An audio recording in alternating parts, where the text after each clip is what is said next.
فکر عقبا کی کر آج ہی بے خبر، کل نہ کر کل کی کل کا بھروسہ نہیں، کل نہ آئی کبھی اور نہ آئے گی کل، کل تو کیا ایک پل کا بھروسہ نہیں۔ کم خطاب کا سیغہ ہے اور اس کا تعلق دنیا کے ساتھ ہے، لہذا یہ دنیاوی کلام ہو گیا اور کلام دنیاوی سے نماز جاتی رہتی ہے۔ وَقَفَى عَلَىٰ عِبَادِهِ الَّذِينَ اصْطَفَىٰ خصوصاً عَلَىٰ أَفْضَلِهِمْ وَخَاتَمِ النَّبِيِّينَ محمد الأمين وعلى آله وصحبه أجمعين۔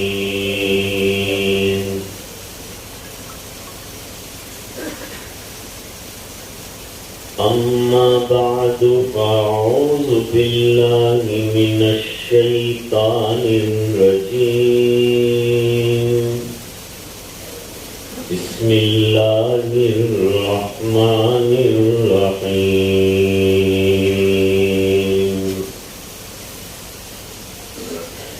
ومن أعرض عن ذكري فإن له معيشة ضنكا ونحشره يوم القيامة أعمى۔ صدق الله العظيم۔ اللهم صل على سيدنا محمد وعلى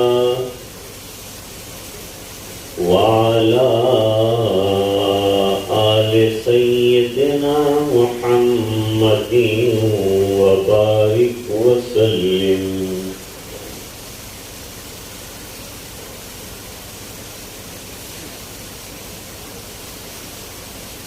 واجب الاحترام حضرات علماء کرام،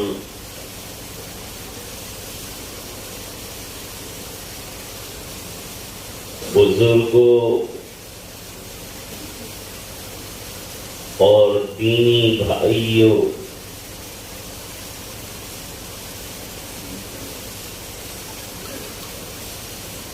موجودہ دور میں ہر انسان پریشان ہے،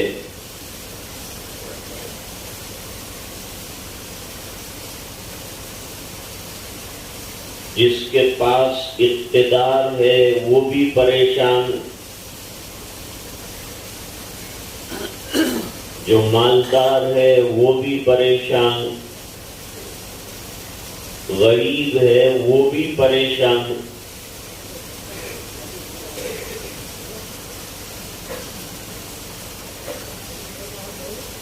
مال تو آدمی اس لیے کماتا ہے تاکہ پریشانی دور ہو جائے،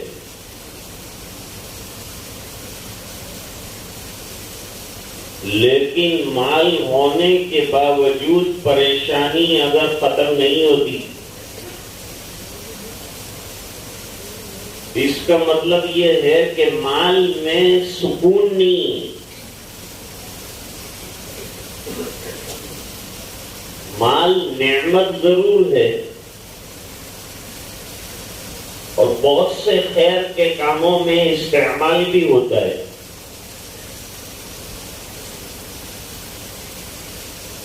لیکن مال ہو تو سکون اور اطمینان نصیب ہو جائے یہ ضروری نہیں۔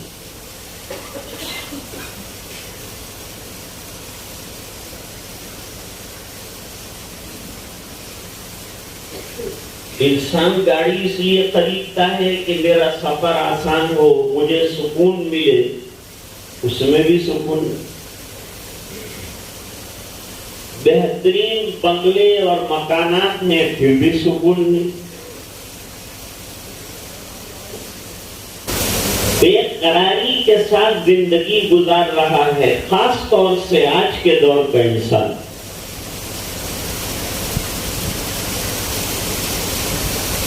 جبکہ موجودہ دور میں راحت اور عیش و عشرت کے تمام سامان جو ہیں مہیا ہیں.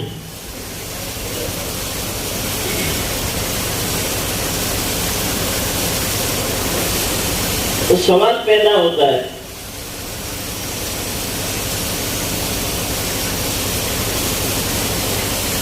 کہ پھر عیش و عشرت اور سکون صحابہ کرام کو کیسے نصیب ہوا؟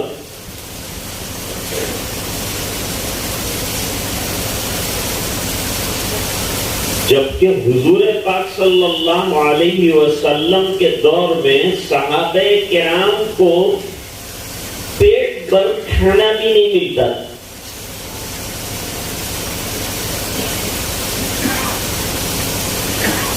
ابو ہریرہ رضی اللہ تعالیٰ عنہ علم حاصل کرنے آئے تھے، دین حاصل کرنے آئے تھے،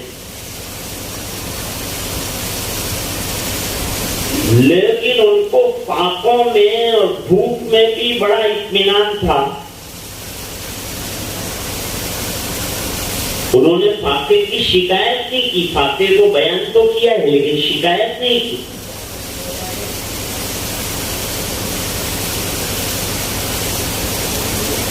حضرت بلال رضی اللہ تعالیٰ عنہ فاقے سے رہتے ہیں لیکن اطمینان ہے زندگی میں.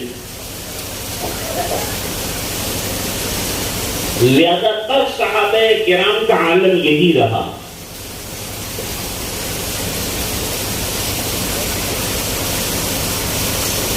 جنگوں میں شامل ہونا، اور عجیب سے صحابہ کرام، قرآن کریم کہتا ہے کہ جنگوں میں بھی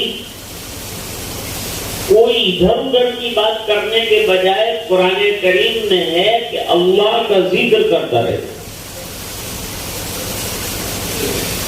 یا ایھا الذین آمنوا اذا لقیتم فئۃ فاثبتوا واذکروا اللہ.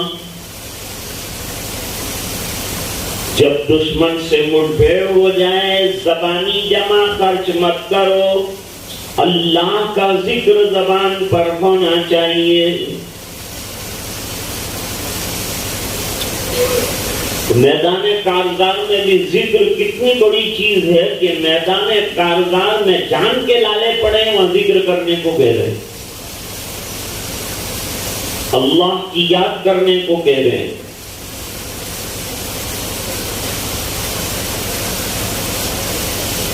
مسجد نبوی شریف 6 مہینے میں تعمیر ہوئی ہے، اور تعمیر کرنے والے خود صحابہ کرام ہیں، اور ان میں بڑے بڑے لوگ ہیں، بڑے بڑے مالدار صحابہ بھی ہیں.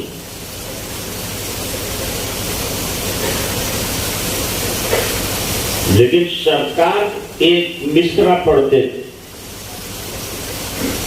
اللہم لا عیش الا عیش الآخرہ فاغفر الانصار والمہاجر.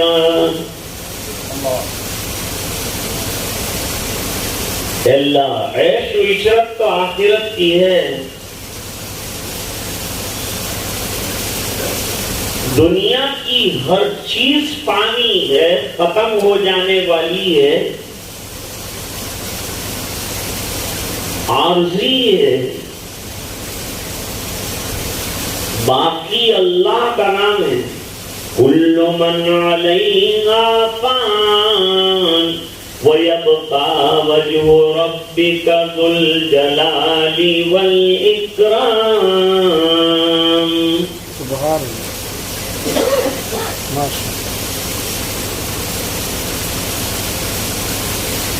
فانی ہر ایک شے یہاں لا کلام ہے، اور کہتے ہیں جس کو باقی وہ اللہ کا نام ہے.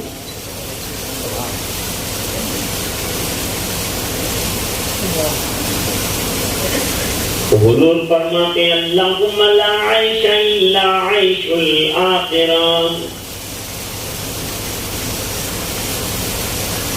اے اللہ زندگی کی اور دنیا کی جتنی تکلیفیں ہیں وہ بھی عارضی ہیں، وہ بھی ختم ہو جانے والی ہیں۔ حضرت فاطمہ رضی اللہ تعالی عنہا نبی کریم صلی اللہ علیہ وسلم کے مرض الموت میں حاضر ہوئی۔ ہائے میرے باپ کو کتنی تکلیف ہے، ہائے میرے باپ کو کتنی تکلیف ہے۔ نبی کریم صلی اللہ علیہ وسلم نے فرمایا آنکھ بند ہونے کے بعد کوئی تکلیف نہیں، وہاں کی نعمتیں ہیں۔ اللہ وہاں نعمت ہے، دنیا کی جتنی بیماریاں آنکھ بند ہونے پر ختم ہو جاتی، جہاں کی بیماریاں، یہاں کی نعمتیں، ہر چیز عارضی۔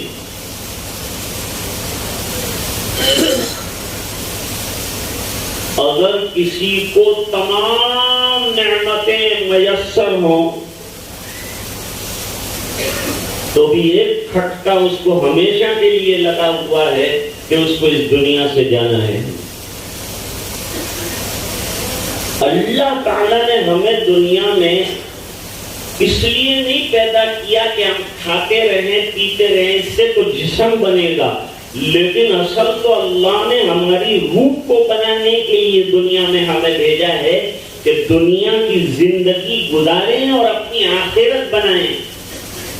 فکر عقبا کی کر آج ہی بے خبر، کل نہ کر کل کی کل کا بھروسہ نہیں، کل نہ آئی کبھی اور نہ آئے گی کل، کل تو کیا ایک پل کا بھروسہ نہیں۔ تو یہ دنیا عارضی ہے،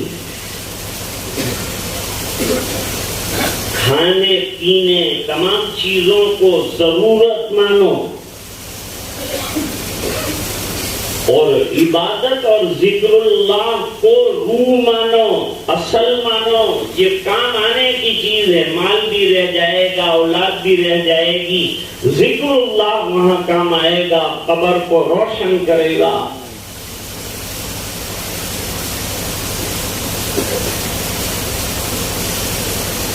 ذکر کو لوگ کچھ اہمیت نہیں دیتے۔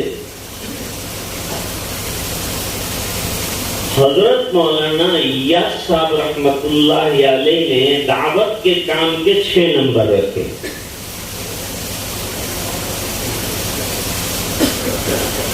کہتے ہیں کہ لوگ آج کل ذرا نمبر ہی ہو گئے، کوئی 1 نمبر والا ہے، کوئی 2 نمبر والا ہے، تو دعوت کے کام کے 6 نمبر رکھے۔ اور عجیب بات یہ ہے کہ لفظ تبلیغ میں جتنے نقطے ہیں وہ 6 ہیں اور دعوت کے کام کے نمبر بھی 6 ہیں۔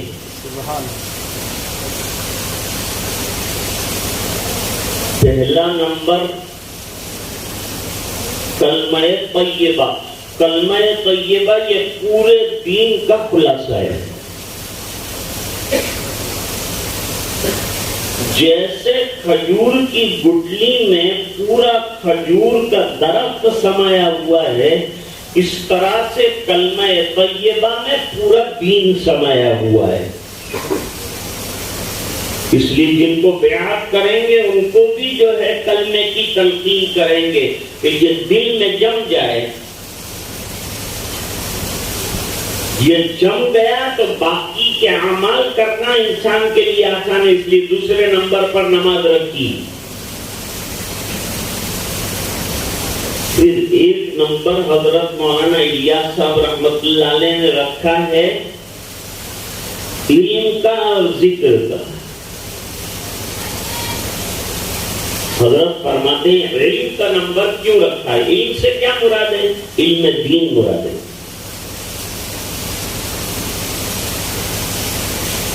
علم دنیا کیا ہے؟ کچھ بھی نہیں۔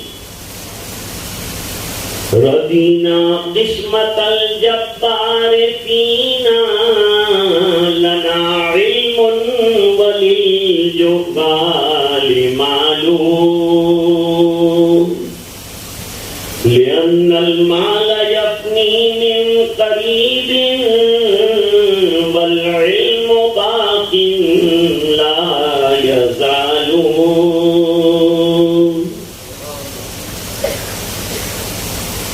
ہم اللہ تعالیٰ کی اس فیصلے پر راضی ہیں کہ اللہ نے ہمیں علم عطا فرمایا. علماء کی بڑی فضیلت ہے. جس کو علم ملا اس کو بہت بڑا حصہ ملا ہے. دین کا وافر حصہ اللہ تعالیٰ نے اسے عطا فرمایا ہے. اس کو اس کی قدر کرنی چاہیے. دولت والے دولت دیکھیں لیکن علم والے یہ دیکھیں کہ اللہ نے مجھے کتنا بڑا خزانہ عطا فرمایا ہے.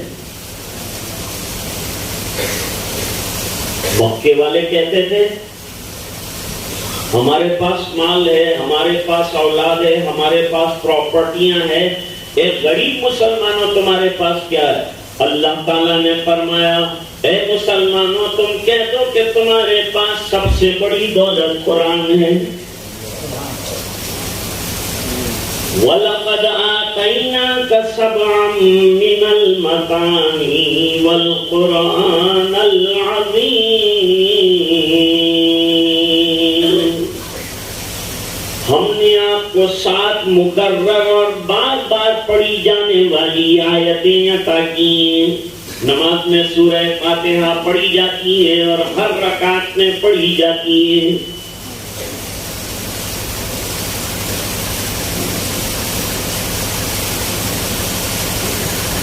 اس لیے نماز پڑھنے والا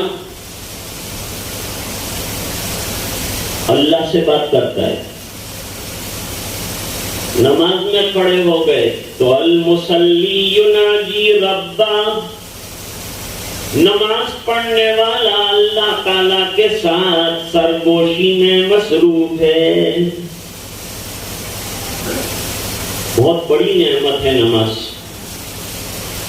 اگر کوئی ذکر نہ کر سکا, کوئی ورد نہ کر سکا, لیکن پابندی کے ساتھ 5 وقتہ نمازیں اس نے پڑھ لی تو اس کو سب حاصل ہے. نماز کو ذکر اکبر کہا ہے اللہ نے. وَلَذِكْرُ اللَّهِ أَكْبَرُ. ایک معنی علماء نے بیان کی ہے کہ نماز یہ بہت بڑا ذکر ہے اور ذکر ہی کے لیے نماز کو قائم کیا گیا ہے. اللہ تعالیٰ فرماتے ہیں اقیم الصلاۃ لذکری. میری یاد کے لیے نماز کو قائم کیجیے. تو جو نماز میں ہے وہ اللہ کی یاد میں ہے.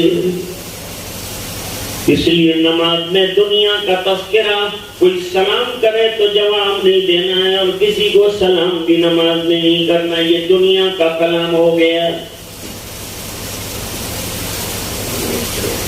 اگر کسی نے آپ نماز پڑھ رہے ہیں اور السلام علیکم آپ کو کہا اور آپ نے کہا وعلیکم السلام, نماز گئی. کیوں؟ یہ علیکم کم خطاب کا صیغہ ہے اور اس کا تعلق دنیا کے ساتھ ہے. لہذا یہ دنیاوی کلام ہو گیا اور کلام دنیاوی سے نماز جاتی رہتی. تو علم بہت بڑی نعمت ہے کیونکہ محنتوں سے حاصل کیا جاتا ہے. یہ ادارہ ہے جس میں ہم بیٹھے ہیں. حضرت مولانا الیاس صاحب رحمۃ اللہ علیہ نے فرمایا کہ علم دین کا نمبر اس لیے رکھا ہے کہ دعوت کا ساتھی علم کے فضائل کہتے کہتے سنتے سنتے علم دین سے محبت کرنے والا اور علماء دین سے محبت کرنے والا بن جائے اور اپنی اولاد کو مدرسے میں بھیجنے والا بن جائے تو دین زندہ ہوگا. علم کے نمبر سے مدارس کو آباد کرنا مقصود ہے. اور ذکر کے فضائل بہت ہیں. ذکر کے فضائل بے شمار ہیں. حضرت نے پورا جو ہے ذکر کی فضیلت پر ایک کتاب لکھی فضائل ذکر حضرت شیخ رحمت اللہ علیہ.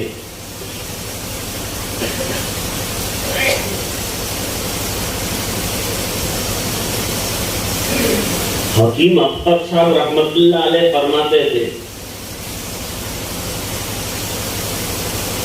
ذکر کا ناغہ روح کا فاقہ. ذکر چھوڑ دیا تو روح بھوکی رہ جائے. جب آدمی کا جسم بھوکا ہوتا ہے تو پریشان ہو جاتا ہے. جب روح کو اس کی غذا نہیں ملتی، روح کی غذا جو سکون عطا کرنے والی ہے، تمام چیزیں سکون نہیں دے سکتی جو ذکر میں اللہ تعالیٰ نے سکون رکھا ہے. قرآن کریم نے واضح اعلان کیا اور اتنا پیارا اعلان کیا کہ بس آدمی اس آیت کو پکڑ لے اور اپنی زندگی کو ذاکرانہ بنا دے تو اس کا بیڑا پار ہو جائے. الا بذکر اللہ تطمئن القلوب. نہ دنیا میں ہے نہ دولت میں ہے، کسی چیز میں نہیں آرام ہے اور سکون ہے تو اللہ کی یاد میں. نہ دنیا سے نہ دولت سے نہ گھر آباد کرنے سے تسلی دل کو ملتی ہے خدا کو یاد کرنے سے. اور کیا اچھی بات کہی، کتنی تسکین ہے وابستہ تیرے نام کے ساتھ، نیند کانٹوں پہ بھی آ جاتی ہے آرام کے ساتھ.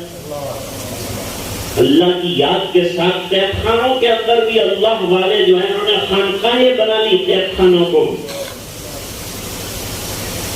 فرمایا ذکر کا نمبر اس لیے رکھا ہے کہ ذکر کرتے کرتے خانقاہوں میں جہاں اللہ کی یاد کے مرکز ہیں ان سے تعلق پیدا ہو جائے. حضرت مولانا الیاس صاحب رحمت اللہ علیہ فرماتے ہیں ذکر کا نمبر خانقاہوں کو آباد کرنے کے لیے رکھا ہے اور علم کا نمبر مدرسوں کو آباد کرنے کے لیے رکھا ہے.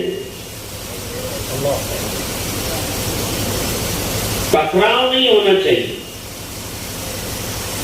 تبلیغ کے کام میں اور خانقاہ کے کام میں اور مدرسے کے کام میں ٹکراؤ نہیں. اب مثال سنو، کوہ نور ایک ہیرا ہے. یہ ہیرا کسی کے ہاتھ میں تھا، اچانک گرا. مثال ہے 3 آدمیوں نے اٹھایا، 3 ٹکڑے ہو گئے، 3 آدمیوں نے اٹھا لیے. 1 پیس کوہ نور تھا، 3 ٹکڑے ہو گئے اور 3 آدمیوں کے پاس چلے گئے. ہر ایک کا دعویٰ ہے کہ میرے پاس کوہ نور ہے، وہ کہتا ہے میرے پاس کوہ نور ہے، وہ کہتا ہے میرے پاس کوہ نور ہے. ایک رسوخ فی العلم رکھنے والا آیا اور اس نے کہا بھائی تم تینوں کے پاس کوہ نور. تو دعوت والے کے پاس بھی دین کا کوہ نور ہے، خانقاہ والے کے پاس بھی دین کا کوہ نور ہے اور مدرسے والے کے پاس بھی کوہ نور ہے. تینوں کا سلسلہ ایک ہی ہے. یہ تینوں مشن لے کر ایک ہی نبی دنیا میں تشریف لایا ہے. اس کو الگ مت کرو، لے کر چلو، ساتھ مل کے کام کرو.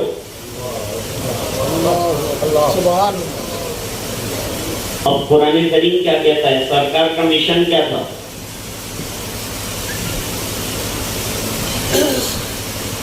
اللہ فرماتے ہیں لقد من اللہ علی المؤمنین اذ بعث فیہم رسولا من انفسہم یتلو علیہم آیاتہ ویزکیہم ویعلمہم الکتاب والحکمہ.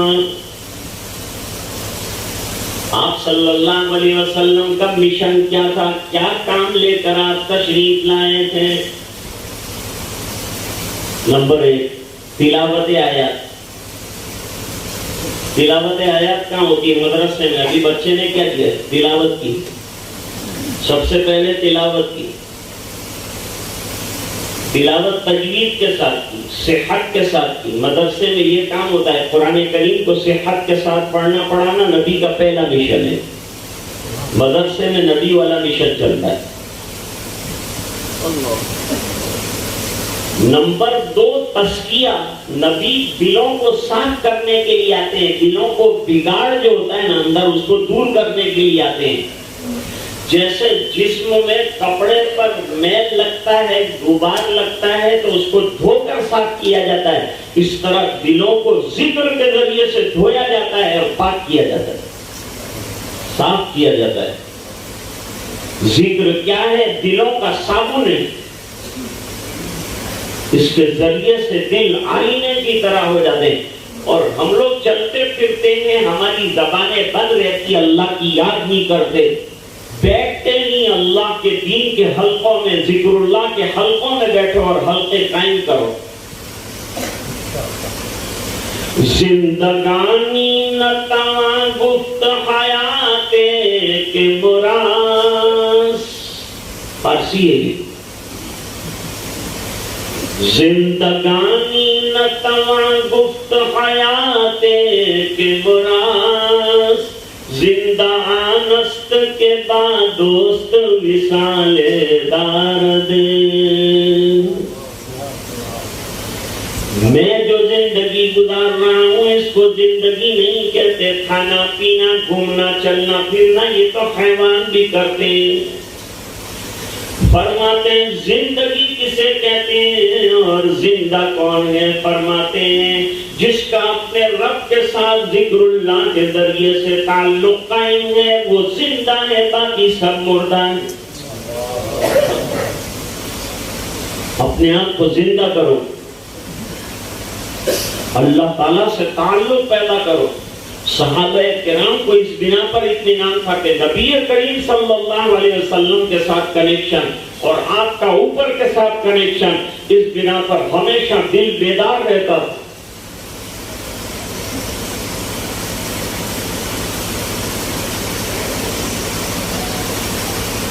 دل مردہ دل نہیں ہے، اسے زندہ کر دوبارہ. یہی ہے امتوں کے مرض کہن کا چارہ. اقبال کہتے ہیں دلوں کو زندہ کرو. اور ظاہری بات ہے کہ ہر چیز کی زندگی الگ الگ طریقے سے ہوتی ہے. مائک کی زندگی یہ ہے کہ الیکٹریسٹی کا سپلائی ملے، دل کی زندگی یہ ہے کہ اللہ کی یاد ملے. 2 مشن ہوئے نا. تزکیہ یہ بھی دوسرے نمبر کا مشن ہے جو نبی کریم صلی اللہ علیہ وسلم نے کیا. دلوں کو شرک کی علائشات سے پاک کیا، تکبر بڑائی تمام چیزوں سے اپنے آپ کو پاک کیا. اپنے آپ کو اللہ والوں کے پاس بٹھاؤ تو دل کی بڑائیاں نکل جائیں گی، عاجزی انکساری پیدا ہو جائے گی. کبھی آدمی سوچتا ہے میرے پاس نالج ہے، دنیا دار سوچتے ہیں نالج ہے، ایجوکیشن ہے، میں کتابیں پڑھ سکتا ہوں. ایسی بہت سی جماعتیں ہیں، بھائی ہمارے کو اردو آتا ہے، عربی آتا ہے، ہم سب کتابیں پڑھ سکتے ہیں، کچھ بھی کر سکتے ہیں. لیکن بھائی اللہ والوں کے پاس بیٹھنے کی بات ہی کچھ اور ہے. وہ کیسے؟ ایک صاحب حکیم الامت رحمت اللہ علیہ کے پاس گئے اور وقت خدمت میں آگے آگے رہتے تھے. بھائی یہ جوتے رکھ دیا، کہیں وہ رکھ دیا، کہیں وہ کر دیا، اور سمجھتے تھے کہ اب حضرت کا قرب حاصل ہو جائے گا اور مجھے منزل مل گئی. اب منزل پر بات یاد آ گئی. جنید بغدادی رحمت اللہ علیہ کے یہاں ایک مرید آیا، 10 سال رہا. 10 سال کے بعد واپس جانے لگا.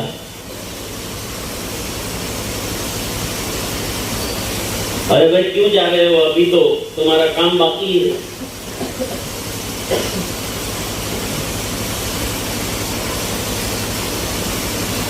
اچھا کام باقی ہے حضرت؟ کہاں؟ ابھی تو بہت کام باقی.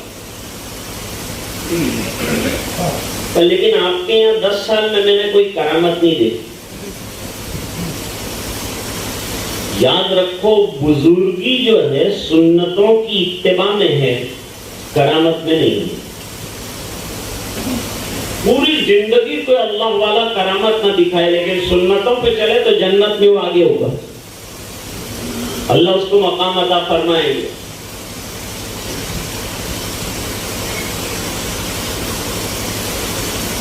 جسے نسبت مصطفیٰ مل گئی، جسے نسبت مصطفیٰ مل گئی اسے دولت دو سرا مل گئی، اس کو سب کچھ مل گیا. اس نے غور کیا کہ ہاں حضرت آپ کی زندگی میں کرامت تو کوئی نہیں دیکھی لیکن آپ کیا فرماتے ہیں کہ تو نے سنت کے خلاف کوئی عمل میرا دیکھا؟ حضرت یہ تعجب کی بات ہے کہ 10 سال میں سنت کے خلاف کوئی عمل نہیں دیکھا. فرمایا سب سے بڑی کرامت یہ سنتوں پر استقامت، سنتوں پر استقامت سب سے بڑی کرامت. اب حضرت حکیم الامت ایک دن اٹھے اپنی خانقاہ سے. خانقاہ میں تو بیٹھنا بھی سیکھنا پڑتا ہے کہ بیٹھنا کیسے. پہلے تو خانقاہ میں داخلہ ہی مشکل ہوتا تھا. ایک شیخ تھے، وہ آنے والے مہمان کو ایک کمرے میں ٹھہراتے تھے اور روٹی اور شوربہ دے دیتے تھے اور کہا یہ کھا لے تو دونوں پلیٹیں میرے پاس لے آنا. اگر شوربہ اور روٹی برابر برابر بچی ہے تو اس کو کہتے ہیں کہ تم مرید بن سکو گے، اور شوربہ ختم ہو گیا اور روٹی باقی ہے تو کہا تیرے کو ابھی شوربہ کھانے کا طریقہ نہیں آتا تو میرے یہاں کیا ہے؟ تیرے کو ابھی سالن کھانے کا طریقہ نہیں معلوم. حضرت حکیم الامت رحمت اللہ علیہ نے دیکھا کہ وہ اٹھ کے گیا. حضرت بھی اٹھ کر نماز کے لیے جا رہے تھے تو وہ دوڑا جا کر جو ہے اس زمانے میں ابھی تو نلوں کا سسٹم ہے، اس زمانے میں وہ چھوٹے چھوٹے لوٹے ہوا کرتے تھے، وہ پاس رکھتے تھے تو 5-6 لوٹے لا کر کے حضرت کے لیے جمع کر، اور جہاں حضرت مسواک رکھتے تھے وہاں سے مسواک لے آیا. جیسے ہی حضرت آئے تو ہاتھ میں مسواک دے دیا کہ حضرت لوٹے تیار ہے، جاؤ توبہ کرو، جاؤ توبہ کرو. حضرت میں نے کیا گناہ کیا کیا کہ توبہ کرو؟ میں نے تو آپ کے لیے سہولت فراہم کی، لوٹے بھی رکھ دیے اور آپ کے لیے مسواک بھی مہیا کر دیا. فرمایا تم نے 3 گناہ کیے ہیں. لو خدمت میں 3 گناہ نہیں کیے. بیٹھنا پڑے گا کہ نہیں اللہ والا کے پاس؟ خالی اپنی ہانکنے سے نہیں چلتا. میں سے کچھ نہیں ہوتا، میں کے اوپر تو چھری چلتی. بکری میں کرتی ہے تو اس کو سلا دیتے ہیں، ذبح کر ڈالو. اور میں نہ کہتی ہے میں کچھ نہیں، تو اس کو پھول کھلاتے ہیں، پھل کھلاتے ہیں، پیار کرتے ہیں. انا کو مٹانا، انا میں ہوں. حضور غزووں میں جاتے تھے اور غزووں میں بہت بڑی بڑی فتح حاصل کر کے واپس تشریف لاتے تھے تو کیا کہتے تھے؟ صدق اللہ وعدہ، اللہ نے اپنا وعدہ پورا فرمایا. اپنی ڈنگ نہیں مارتے تھے کہ میں نے یوں کیا، میں نے یوں کیا. وَأَعَزَّ جُنْدًا، لشکر تو میں لے گیا تھا لیکن مدد اللہ نے فرمائی. وَنَصَرَ عَبْدًا، میں تو تیرا بندہ ہوں، بندہ بنو بندہ. بندے بننا سیکھو. نماز میں بندے بننا سکھاتے ہیں، ذکر میں بندے بننا سکھاتے ہیں، خانقاہ میں بندے بننا سکھاتے ہیں. وَنَصَرَ عَبْدًا اور اپنے بندے کی مدد فرمائی. میں کچھ بھی نہیں ہوں, میرا لشکر کچھ بھی نہیں. اتنی بڑی کامیابی کے بعد تو آدمی ذرا ڈینگے مارتا ہے, لیکن میرے آقا کا عالم یہ ہے کہ فتح مکہ کے روز مکے میں داخل ہو رہے ہیں, سرکار کا سر اتنا جھکا ہوا ہے کہ کجاوے کی لکڑی سے سر لگ رہا ہے.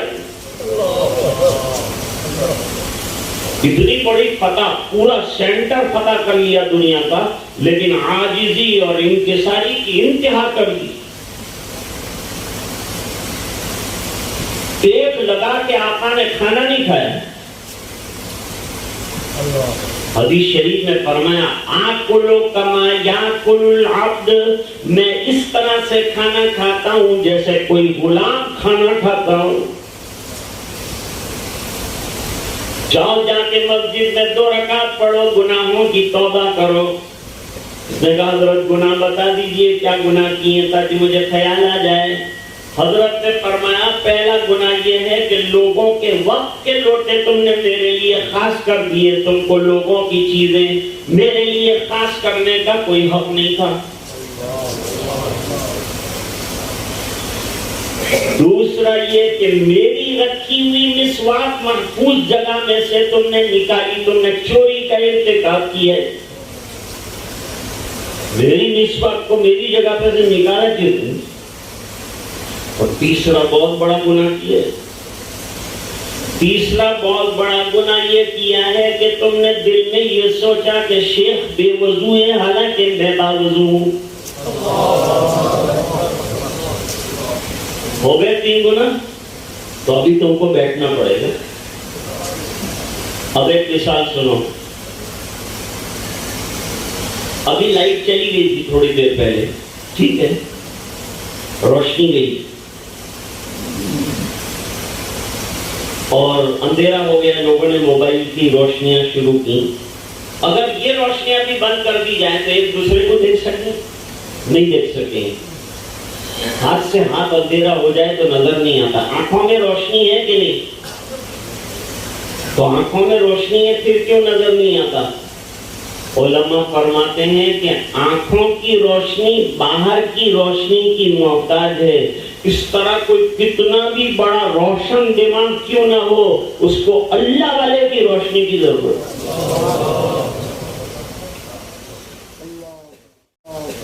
ابھی حضرت مفتی صاحب نے مثال دی,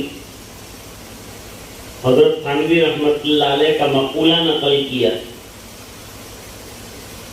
اللہ والوں کے پاس بیٹھنے سے اللہ تعالیٰ کیا دیتے ہیں,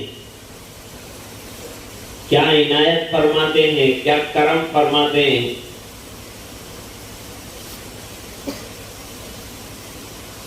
گلاب کے پھول میں پنکھڑیوں کے نیچے کانٹے ہوتے ہیں. آدمی کو مطلوب گلاب کا پھول ہوتا ہے. گجرے میں لگے گا تو گلاب کا پھول لگے گا.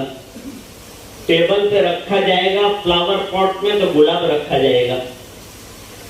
لیکن اس کی پنکھڑیوں کے نیچے جو کانٹے ہیں ان کا بھی اکرام ہو جاتا ہے. کانٹوں کا بھی اکرام ہو گیا. حالانکہ ہم تو گلاب کا اکرام کرنا چاہتے ہیں, اس کا اعجاز کرنا چاہتے ہیں, لیکن کانٹوں کا بھی اکرام ہو گیا پنکھڑیوں کے نیچے چھپے ہوئے. اس طرح اللہ والے جو ہیں وہ گلاب ہیں, اور ہم جیسے جو ان سے وابستہ ہوتے ہیں وہ جو ہے کانٹے ہیں. جب اللہ یہ گلاب کا پھول توڑ کر جنت میں رکھیں گے تو جو کانٹے چمٹے ہوئے ہوں گے ان کا بھی بیڑا پار ہو جائے گا, ان کا بھی کام بن جائے گا. اللہ تعالیٰ ان کو بھی جنت میں پہنچا دیں گے ان کے ساتھ. یہ اللہ والوں کے ساتھ بیٹھنے کا فائدہ ہے. خیر عرض کر رہا تھا کہ آپ صلی اللہ علیہ وسلم کے 4 مشن ہیں اور چاروں یکساں ہیں, الگ نہیں کیا. حضور نے ایک ہی اسٹیج سے چاروں کام کیے ہیں. بعد میں یہ جو ہے شعبے الگ الگ کام نہ کر سکنے کی وجہ سے ہوئے, ورنہ ایک ہی فرد تمام کام کرتا تھا پہلے. یتلو علیہم آیاتہ ویزکیہم وَيُعَلِّمُهُمُ الْكِتَابَ وَالْحِکْمَةَ, اور اللہ تعالیٰ کے رسول احکام سکھاتے ہیں, کتاب اللہ کی تعلیم دیتے ہیں، حکمت اور دانائی کی باتیں بتاتے ہیں۔ 4 مشن ہو گئے، یہ چاروں مشن نبی کریم صلی اللہ علیہ وسلم انجام دیتے ہیں۔ آپ بہت بڑے داعی بھی ہیں، آپ بہت بڑے مزکی بھی ہیں، آپ اخلاق کو درست کرنے والے بھی ہیں، آپ تزکیہ کرنے والے بھی ہیں، اور آپ معلم بھی ہیں، بہترین تعلیم دینے والے بھی ہیں۔ مسجد نبوی شریف ایک طرف جو ہے مدرسہ ہے، صفہ میں مدرسہ تھا کہ نہیں؟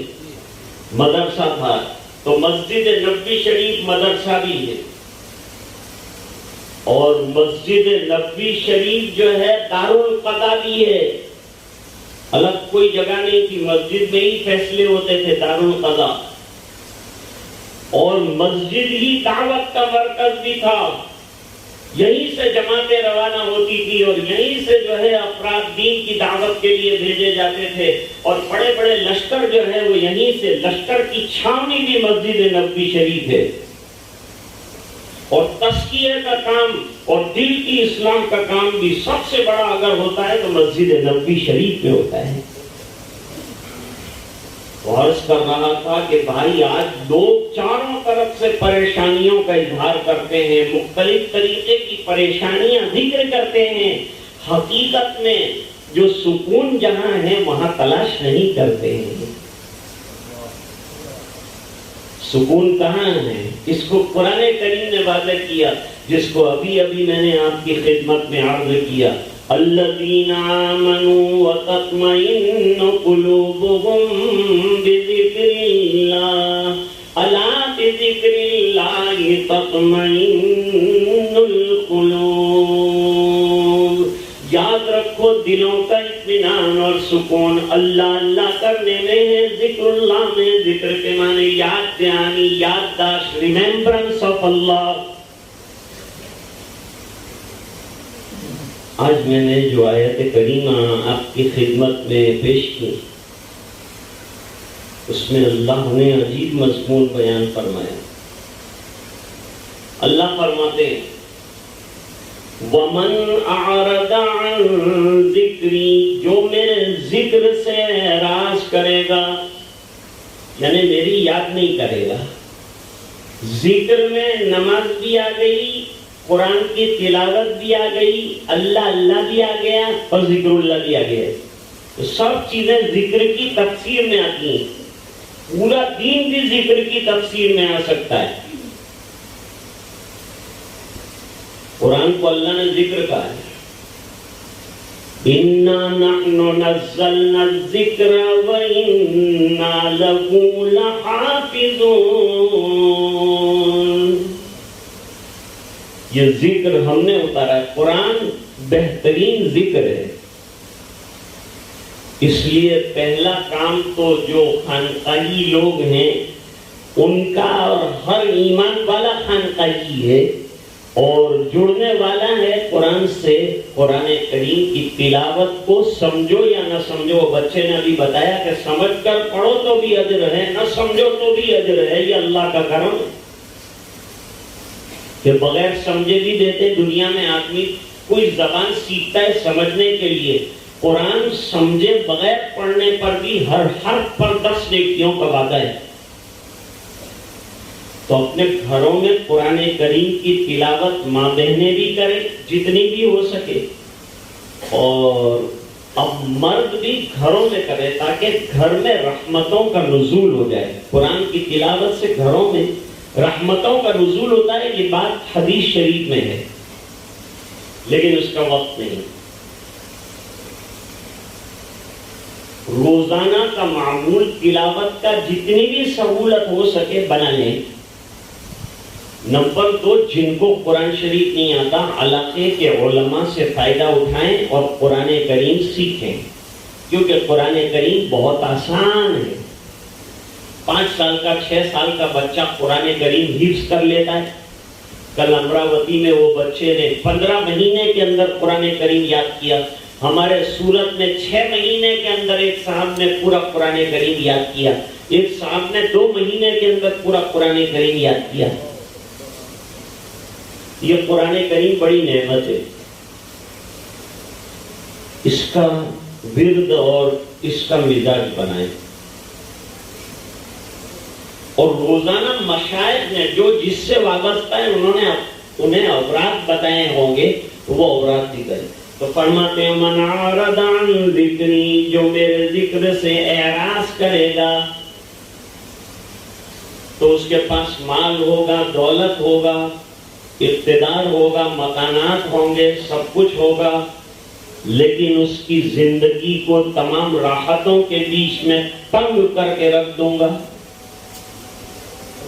آج ہماری زندگیاں تنگ ہو چکی ہیں اس بنا پر کہ ہماری زندگی سے ذکر نکل چکا ہے، نمازیں نکل چکی ہیں، عبادتیں نکل چکی ہیں۔ قرآن کریم نے الٹیمیٹم دیا کہ میرا ذکر چھوڑا، نمازیں چھوڑی، عبادتیں چھوڑی، بے چین رہو گے۔ آج دنیا کی بے چینی کی وجہ یہ ہے کہ سب سے تعلق ہے اور رب سے تعلق توڑ بیٹھے، اس وجہ سے یہ پریشانی ہے۔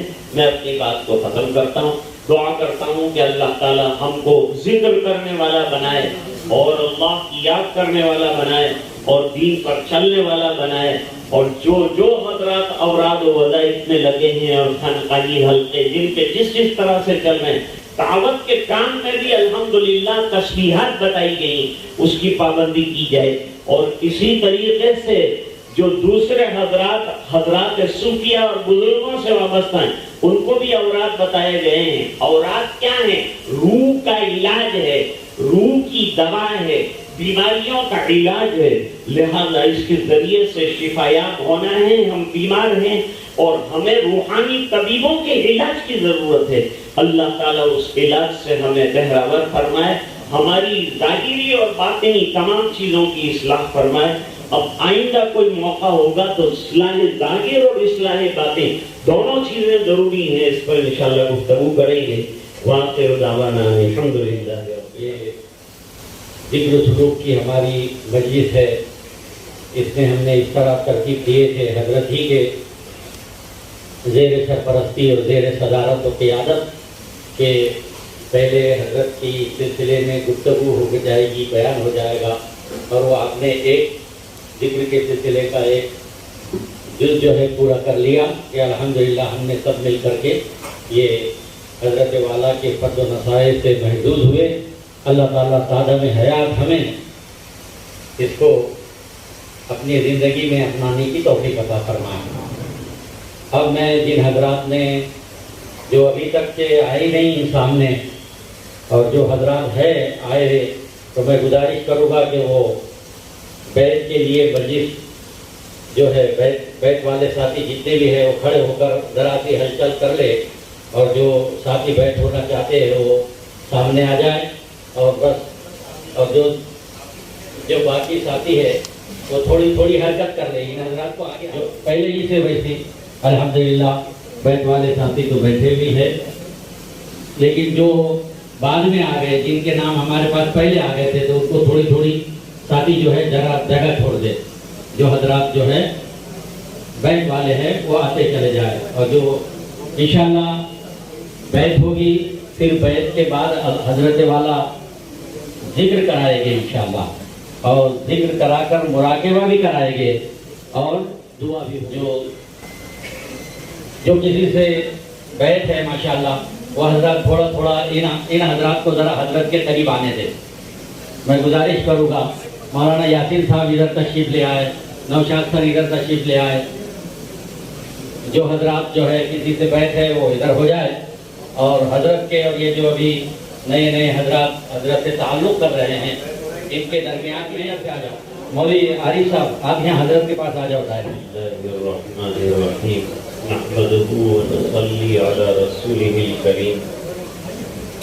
انتشار نہیں ہونا چاہیے۔ بیعت کی مجلس جو ہے بڑی قیمتی مجلس ہوتی ہے، اس لیے تمام حضرات اپنی اپنی جگہ بیٹھ جائیں۔ میں 2-4 باتیں عرض کروں۔ ایک پہلی بات تو یہ ہے کہ میں اس طرح سے ہجوم کے طور پر کسی کو بیعت نہیں کرتا۔ یہ مولانا بابا میاں صاحب ہیں، مولانا محمود صاحب ہیں، مولانا افسر صاحب ہیں، کئی چکر انہوں نے کاٹے جب میں نے بیعت کیا، لیکن آج مولانا محمود صاحب نے کہا بہت سے حضرات جو ہیں جو کسی سے بیعت نہیں ہے، یاد رکھیں، اور جو حضرات مشائخ سے بیعت ہیں وہ بیعت کرنے میں نہ آئیں، وہ بیعت نہیں ہو سکتے ہیں. ان کے شیخ موجود ہیں، ان سے استفادہ کریں اور فائدہ اٹھائیں. اور جو بیعت نہیں ہوئے ہیں ان سے گزارش ہے کہ جو اوراد وظائف بتائے جائیں گے اور جو بیعت کے الفاظ کہے جائیں گے وہ آپ کو کہنا ہے اور کہنے کے مطابق عمل بھی کرنا ہے. اور پھر جو ہے ہمارے علاقے کے حضرت مولانا محمود صاحب ہیں، مولانا افسر صاحب ہیں، ان تمام حضرات سے رابطے میں رہیں.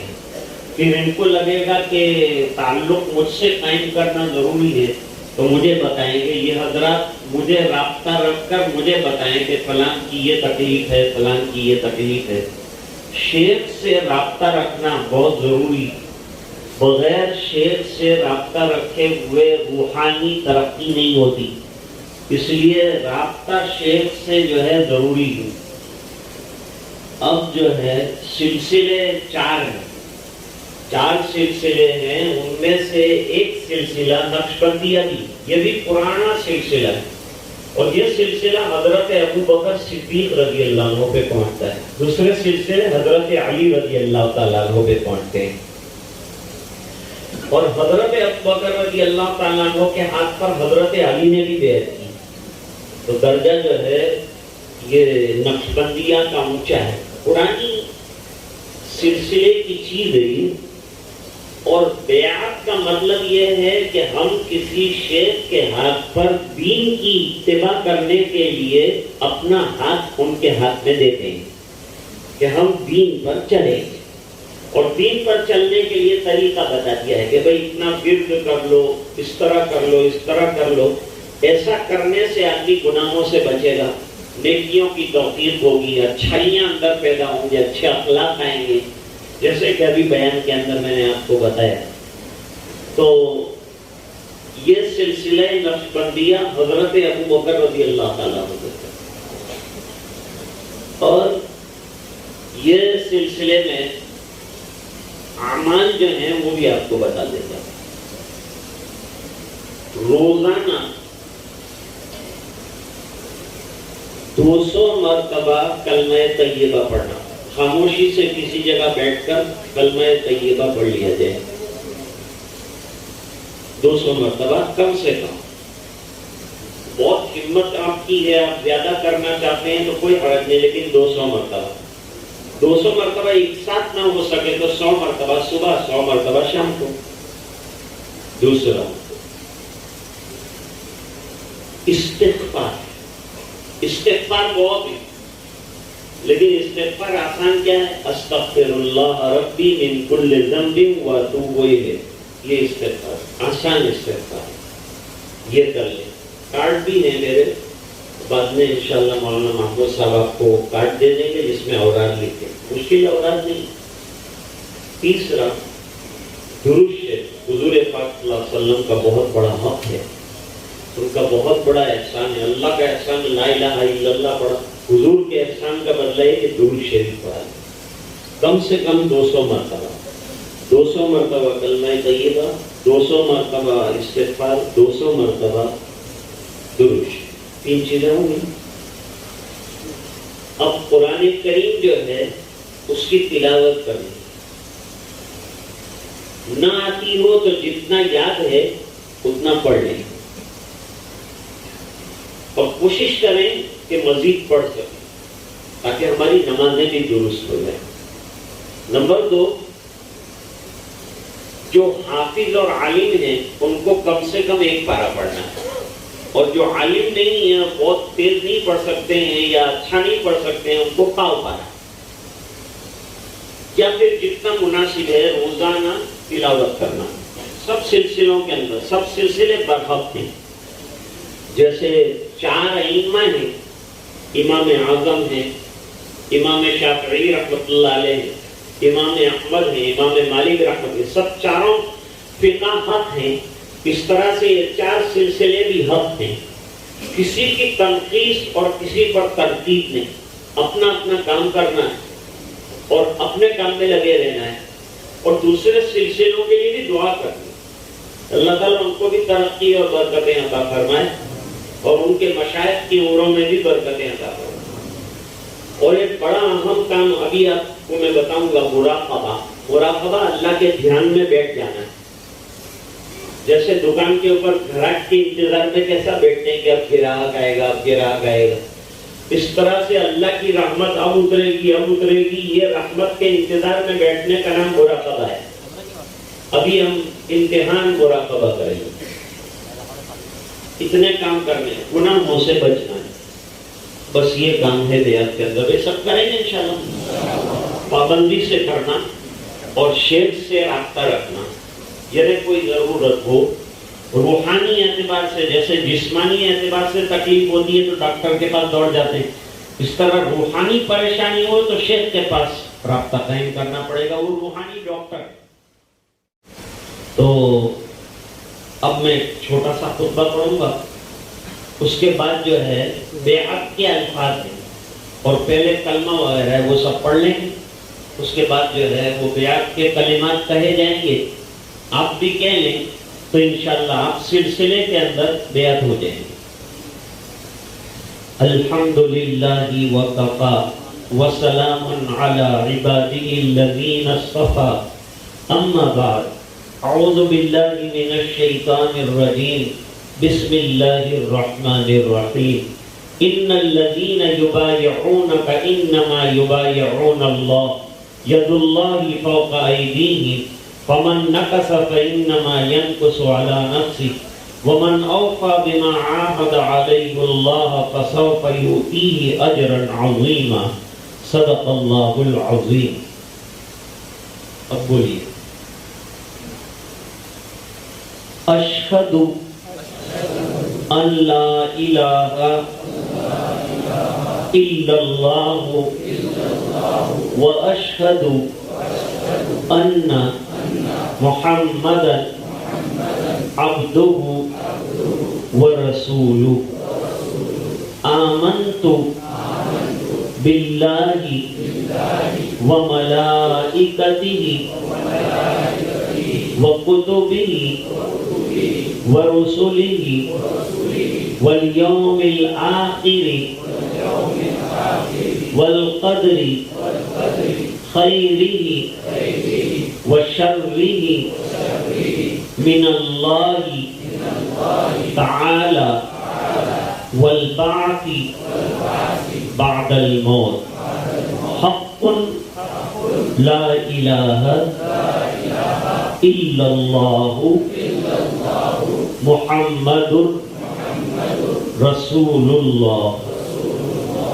میں رشید احمد ابن محمد رضا اجمیری کے ہاتھ پر سلسلہ نقشبندیہ میں بیعت ہوتا ہوں اور عزم کرتا ہوں کہ جھوٹ نہیں بولوں گا، چوری نہیں کروں گا، زنا سے بچوں گا، غیبت سے بچوں گا، برائیوں اور گناہوں سے بچوں گا،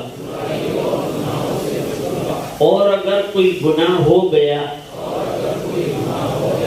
تو سچے دل سے توبہ کروں گا اور نمازوں کی پابندی کروں گا، اورات کی پابندی کروں گا، قرآن کریم کی تلاوت بھی کروں گا، شیخ سے رابطہ بھی رکھوں گا.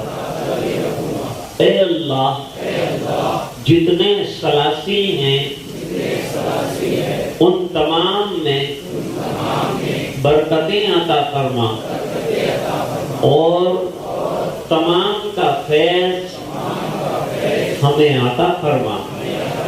ہمارے سلسلے کا فیض بھی عطا فرما. اے اللہ میری اس بیعت کو اپنے فضل سے قبول اور منظور فرما، آمین یا رب العالمین برحمتک یا ارحم الراحمین۔ بس ہم ذکر کریں گے تھوڑی دیر کے لیے، سب اطمینان سے بیٹھ جائیں، روشنی بند کر دی جائے اور ذکر ہوگا۔ ایک شعر کے ساتھ میں ذکر شروع کروں گا اور صرف لا الہ الا اللہ کا ذکر کراتا ہوں، ویسے جو ہے وہ زیادہ اذکار ہوتے ہیں، لا الہ الا اللہ، اللہ اللہ اور اللہ، لیکن دیر ہو گئی ہے، اس بنا پر صرف لا الہ الا اللہ کا ورد جو ہے وہ تھوڑی دیر کے لیے آپ سب میرے ساتھ مل کر کر لیں۔ میں ایک مرتبہ لا الہ الا اللہ جہرن کہوں گا، پھر آپ جہری طور پر جو ہے میرے ساتھ ذکر میں شامل ہو جائیں۔ تیرے سوا معبود حقیقی کوئی نہیں ہے، کوئی نہیں، تیرے سوا مسجود حقیقی کوئی نہیں ہے، کوئی نہیں، تیرے سوا مشہود حقیقی کوئی نہیں ہے، کوئی نہیں، اب تو رہے بس قدم آخر ورد زبان ہے میرے الہ، لا الہ الا اللہ، زور سے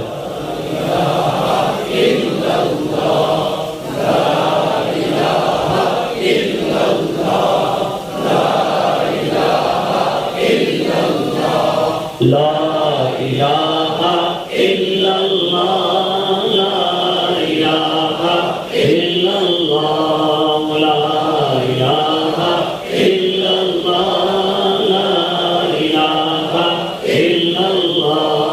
لا الہ الا اللہ،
محمد رسول اللہ صلی اللہ تعالی علیہ وعلا آلہ واصحابہ وازواجہ واتباعہ واہل طاعتہ وعلماء امتہ اجمعین وبارک وسلم تسلیما کثیرا کثیرا کثیرا۔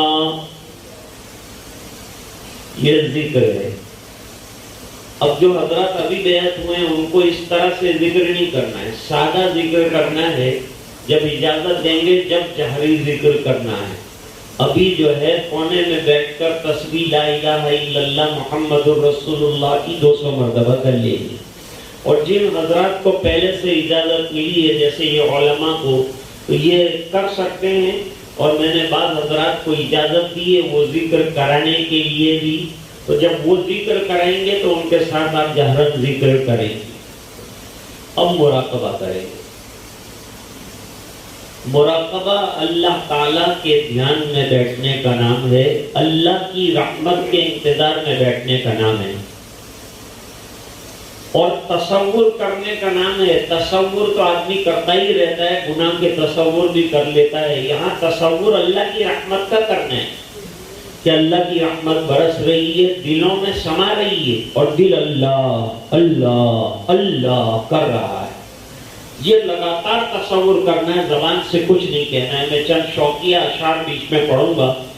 آپ سر کو دل کی طرف جھکائیں، دل الٹی طرف ہے اور سینے سے 2 انگل نیچے، تو اس طرف اپنے سر کو ذرا سا جھکا لیں، آنکھیں بالکل بند کر لیں، نقل و حرکت باڈی کے اندر بالکل نہیں، اور ایک دم شانتی اور نہایت سکون کے ساتھ جو ہے وہ مراقبہ، اس کا نام مراقبہ ہے، تصور میں اور اللہ کے دھیان میں بیٹھ جانا۔ یہ روزانہ 5، 10، 15 جتنی ہمت ہو، صبح کی نماز کے بعد، تہجد کے بعد، عشاء کے بعد، جب موقع ملے کر لیا ہے۔ اللہ کی رحمت برس رہی ہے، دلوں میں سما رہی ہے، اور دل کہہ رہا ہے اللہ اللہ اللہ۔ عزیزو دوستو یارو یہ دنیا دار فانی ہے، دل سے مت لگاؤ تم لحد میں جا بنانی ہے۔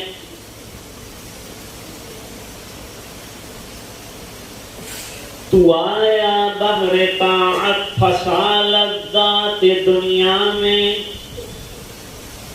عقل کھوئی گئی تیری یہ کیسی نادانی ہے۔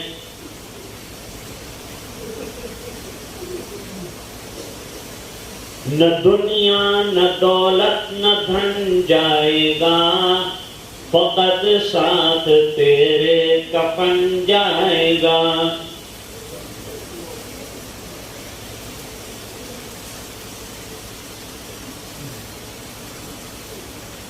جب مراقبہ کرے تو یہ سوچے کہ آج کہاں گیا تو میں نے آنکھیں بند کر دی، ایک دن وہ آئے گا جب لوگ میری آنکھ بند کر دیں گے۔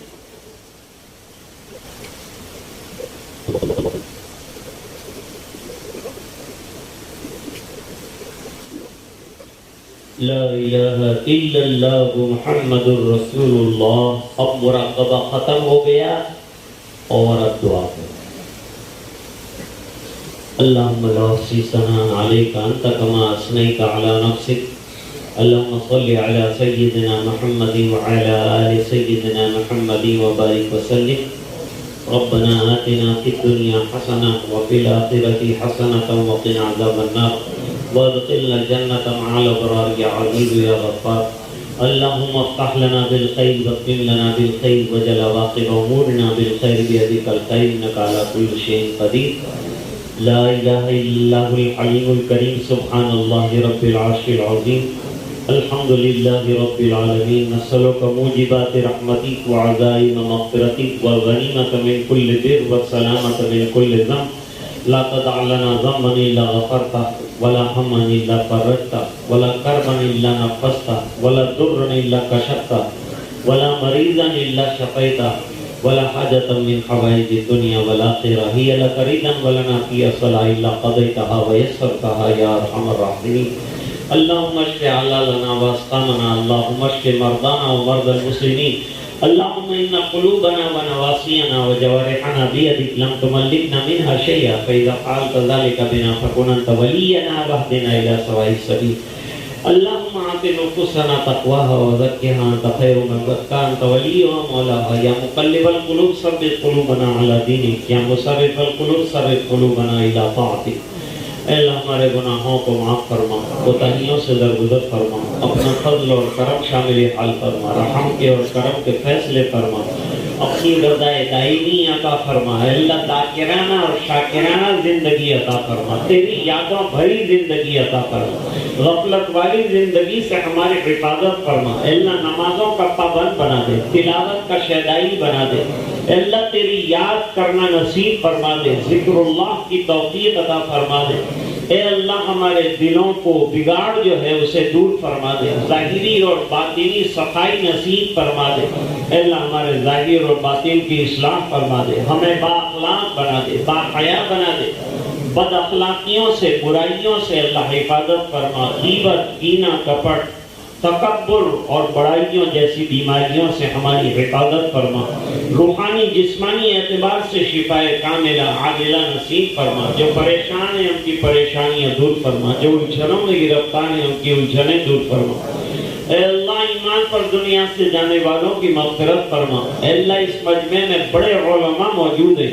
اور ہر قسم کے علماء موجود ہیں جو اطراف میں جوانب میں ادارے چلاتے ہیں، کام کر رہے ہیں اے اللہ، ان کو جو جزائے خیر عطا فرما، ان کو بہترین بدلے عطا فرما اللہ، ان کے علم میں برکتیں عطا فرما، ان سے کام لے لے، ان کے فیض کو عام اور تام فرما، اداروں کی حفاظت فرما اے اللہ، مدارس کی حفاظت فرما، مراکز دینیہ کی حفاظت فرما، خانقاہوں کی حفاظت فرما، مقابر کی حفاظت فرما، مساجد کی حفاظت فرما، دینی درسگاہوں کی حفاظت فرما، جملہ مسلمانان عالم کی حفاظت فرما، جملہ علماء کی حفاظت فرما، طلباء کی حفاظت فرما اے اللہ، ایک ایک مسلمان مرد خاتون کی حفاظت فرما اے الہ العالمین، ہماری زبان کو گناہوں سے بچا دے اے اللہ، شرمگاہوں کے گناہوں سے ہماری حفاظت فرما، بدکاریوں سے محفوظ فرما، غفلت والی زندگی سے حفاظت فرما، نیکیوں کا خوگر بنا دے، عشق عطا فرما دے، تیری محبت عطا فرما دے، تیرا ذوق تیرا شوق تیری معرفت نصیب فرما دے،